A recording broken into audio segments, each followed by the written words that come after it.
In today's video, I'm going to teach you how to use the MACD indicator in Tradingview. The MACD, or Moving Average Convergence Divergence, is a powerful tool for analyzing market momentum and trends. Whether you're a beginner trying to understand the basics of technical analysis, or an experienced trader looking to refine your strategy, the MACD can provide valuable insights into price action.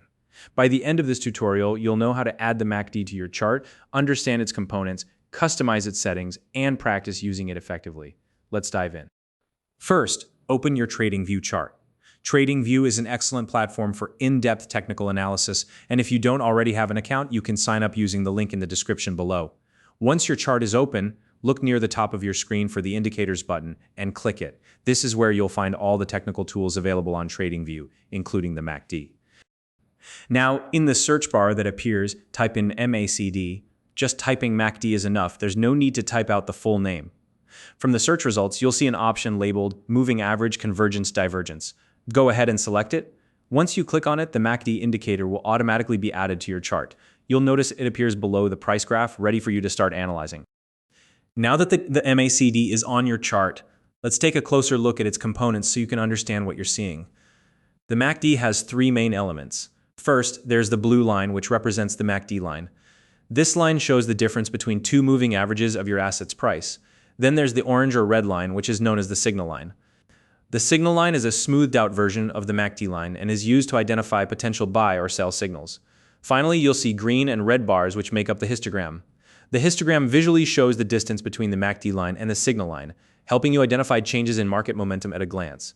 Together, these components give you a dynamic view of how price trends are shifting over time. Next up, let's explore how to customize the MACD settings to better suit your trading preferences. First, hover your mouse over the MACD indicator on your chart. When you do this, a small gear icon will appear. Click on it to open the settings window.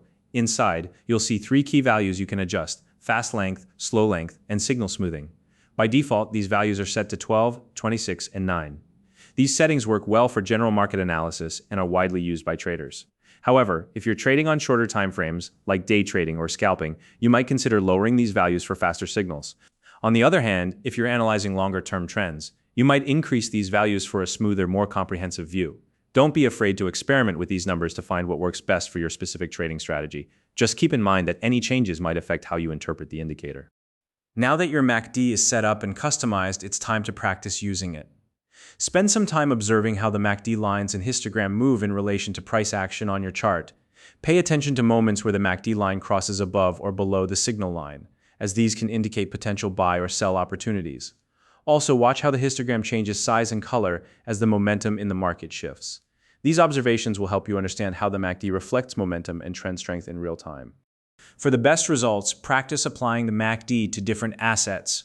Try it on stocks, cryptocurrencies, forex pairs, or any other assets you typically trade. This will give you a broader understanding of how the MACD behaves in different market conditions.